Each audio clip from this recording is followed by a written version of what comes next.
Hello, party people! Hi, it's Randee for Thunderhorse Descendant.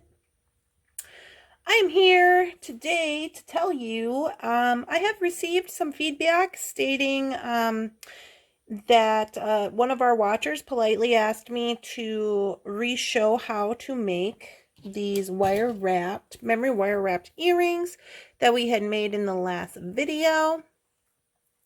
I said that I would do that. It's pretty quick and easy. So I thought, well, I will just use some of my burgundy boho November bargain bead box beads to show this example.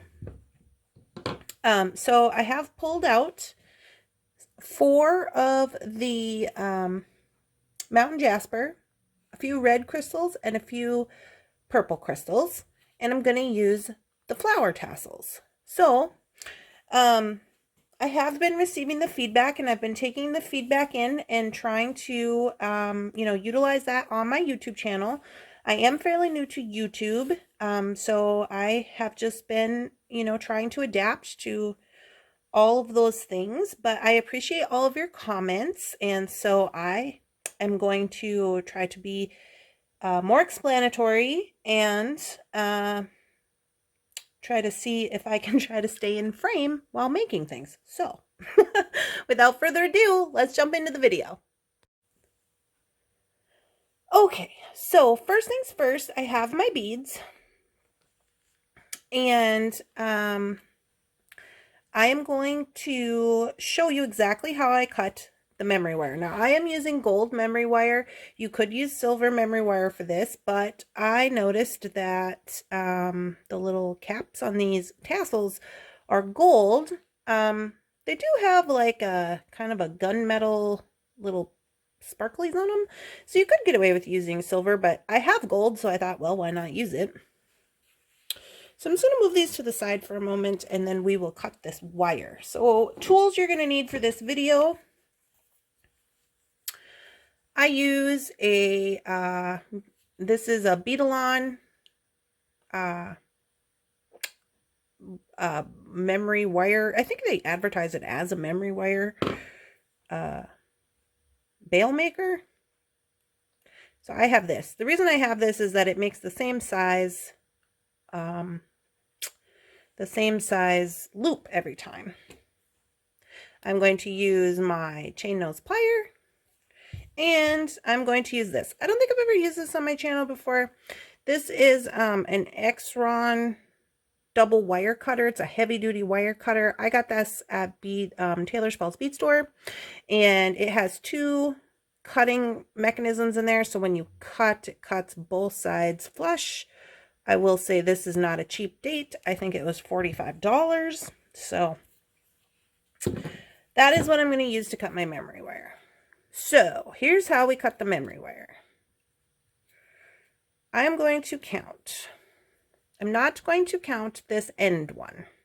Okay. This end half C, but we are going to use it. So from there, I'm going to count 1, 2. Okay. So right here, I'm going to cut with my cutter right up next to the end. Okay. So now we can move this out of the way. And again, what I'm going to do is I'm going to cut, if this were a clock, I'm going to cut at 11 and 2. I'm going to cut here.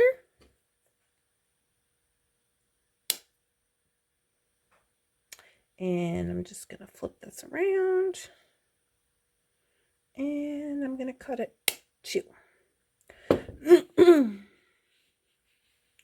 So there is our 2 pieces that we're going to use. So now what I'm going to do is I'm going to roll these. I'm going to roll up both of them at the same time so you can see in the beginning. Okay, so what I'm going to do is I'm going to take my bail maker. I'm going to put this little side towards me. Okay, now I don't know if you can see this. I have my hand kind of like twisted because we're going to make a rolling motion like this. So the way I'm holding the tool, the little side is towards me. I'm going to put that onto the wire. I'm going to roll the wire towards me, and it's going to make a hook. I'm going to then reposition it so that this comes together, and keep rolling it until it comes together.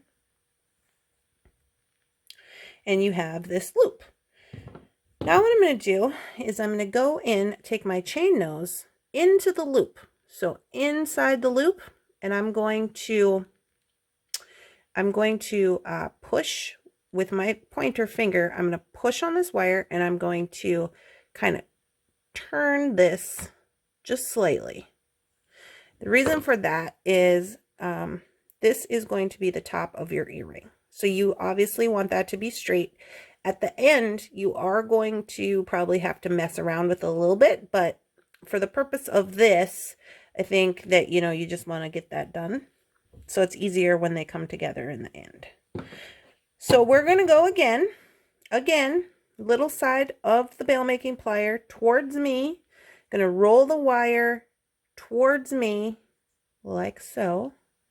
I'm going to go back and keep rolling until it touches itself.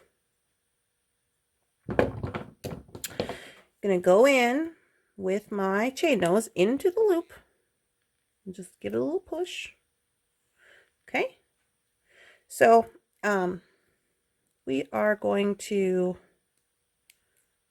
again, do some finagling with those at the end, but now we can get started on our beadwork. Bring these back. And this is what we're going to do. I'm going to do a really simple design. I'm going to just take my wire. I'm going to do red, purple, red. I am going to do purple right here, and then a mountain jasper. Okay, so that's all that I'm going to do. And I'm going to maybe, let's see, how does this look? Do a little purple and then the tassel. So these tassels have hooks on that are already ready to go. You're just going to want to make sure that they are, in fact, you know, completely together. I'm going to take off that purple that little purple bead. I'm not in love with that. I'm going to sandwich this tassel between two of the purple mountain jaspers. And then I'm just going to follow this pattern up the other side. So I'm going to do a little purple, a red, purple, a red. Okay, so that is what it looks like. Easy peasy. So now what we're going to do is we're going to finish it. Now, here's what you need to do to finish it. This side, let's turn it this way. This side, as you can see, is parallel. This side, we are going to turn to the side. Okay, so when we did this one with our plier, we turned it towards us and we went this way. Now with this one, we are going to hold it out like this so that the tassel is, you know, facing you. And we are going to roll it away from us, sideways. So I'm going to grab a hold of it to the best of my ability. I am going to make that little side point away from me. And I'm going to roll so it makes a hook. Okay. So then I'm just going to keep rolling until it touches itself. Okay. So this is what we should have. This one, this is your top loop. Okay. So that one is facing towards the left. Now this one should be facing straight out in front of you. You see? So now what we do is, again, we're going to go in, grab a hold of the inside of that loop, give it a little, nudge. And we're going to open this up like a jump ring. Okay, so there's a little opening. Whoa, don't do that. Okay, so then when you go to put this together, it should slip right over that top loop, and you are then going to close it up so that it touches itself. And that's what you got. Okay, we're going to do it again. But again, here's where I was saying, like, you might have to do a little finagling, but this one turned out actually pretty good. I might turn it just a smidge this way.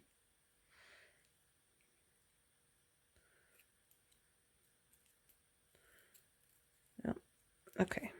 So let me show you my mistake. When I moved that, this wire went inside there. You don't want that. So I'm going to back him out. I'm going to take my other tool here, and I'm going to make sure to roll that up.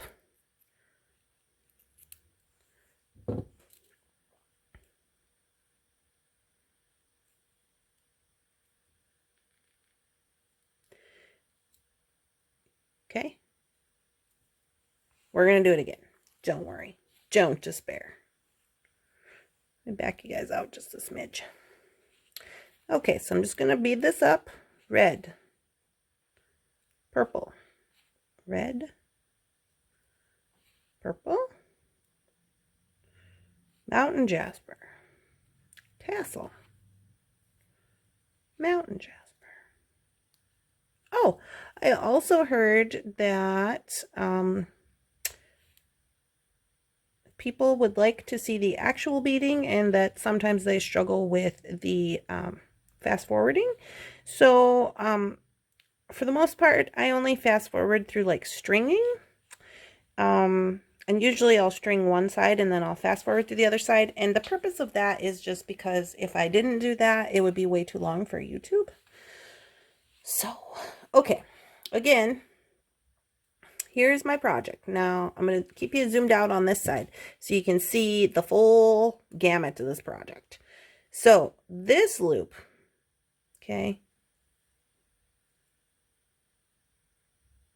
is facing left. That's our top loop.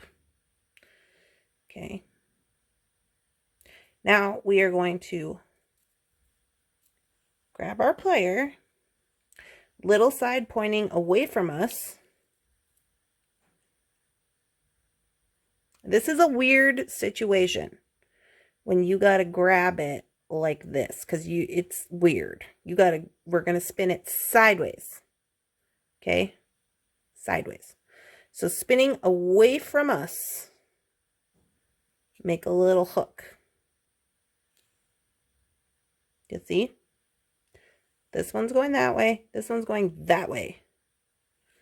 Away from us. So now we got to get that guy touching and, round it up.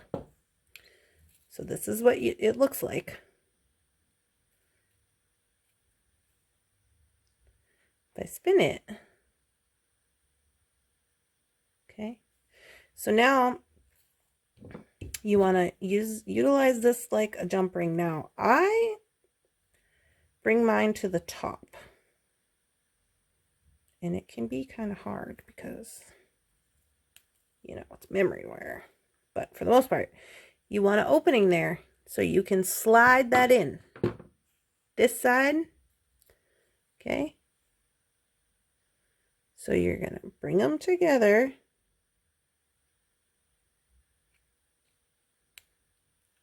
cross it over like that. Okay, like that. And then once it's in there, you're going to close this up like a jump ring. Okay. And then again, if this is a little twisted, which this one turned out pretty good as well, as far as this loop being up and down. So there you go. That's what she looks like. So you want to make sure when you're doing this that this loop, this side of the top loop, is not over the top of this guy right here. You want it to be sitting in there so that this guy goes, if you push on it, he goes down. You see? Okay. Now, easy peasy. All we do is put on our ear wires. I hope that that was more helpful, more explanatory. I also want to put it out there that I learned this technique from Candy Cooper. This is not my technique. But I have seen a number of people use it. And so now we just put on our ear wire. When I put these on, I'm going to make sure that this part, the loop part here, is in the back of the earring. That's just a personal preference. You could do it any way you want. And close it up. And I didn't do that because, you know, things and stuff.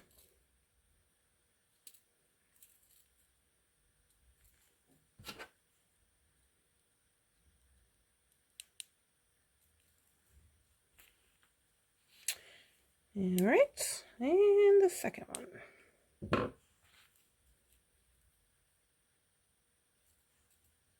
Oh, I know why. I usually use the earring wires where this little connector loop is on the other side. But there we go. So there's your end project. I hope this was helpful. If you have questions, comments, or concerns, please leave them down in the comments section below. I do get your feedback, and I am trying to be better. I hope that this is helpful. Please leave this video a thumbs up, comment, like, subscribe. We will be doing more of the November burgundy boho bead box, but for the most part, this is what we got today. All right, I'll leave some photos here at the end. Thanks, guys.